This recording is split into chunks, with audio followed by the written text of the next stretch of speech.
சூப்பரான டேஸ்டான ராஜஸ்தானி கார்லிக் சட்னி எப்படி வைக்கிறது அப்படின்னு தான் பார்க்க போறோம். சுட சுட சப்பாத்திக்கு இந்த மாதிரி சட்னி வச்சு நம்ம கொடுத்தோம் அப்படின்னா ரொம்பவே விரும்பி சாப்பிடுவாங்க. கண்டிப்பா நீங்களும் இந்த மாதிரி ட்ரை பண்ணி பாருங்க. நம்ம சேனலை சப்ஸ்கிரைப் பண்ணாதவங்க சப்ஸ்கிரைப் பண்ணிக்கோங்க. எப்படி செய்யலாங்கிறத நம்ம பார்க்கலாம். மிக்சி ஜார்ல பூண்டு போட்டுக்கலாம். தேவையான அளவு உப்பு, மல்லித்தூள், மிளகாய்த்தூள், கொஞ்சம் தண்ணி விட்டு நம்ம மிக்சியில அரைச்சி எடுத்துக்கலாம். அப்படி இல்லைன்னா கூட குத்துக்கல்ல அந்த பூண்டெல்லாம் நசுக்கி கூட நம்ம தனியா எடுத்து நம்ம செய்யலாம்.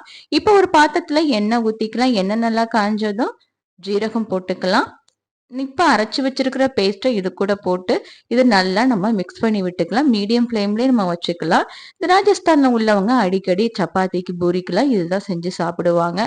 எப்பவுமே ஒரே மாதிரி சாப்பிடுமா, கொஞ்சம் டிஃப்ரெண்டா செஞ்சு பார்ப்போமே அப்படின்ட்டு தான் செஞ்சு பார்த்தேன். லாஸ்டா பச்சை வாசனை எல்லாம் போன பிறகு லெமன் ஜூஸ் பிழிஞ்சு விட்டுட்டு கொத்தமல்லி தூவி இறக்கி வச்சு சாப்பிட்டு தான் பாருங்களேன்.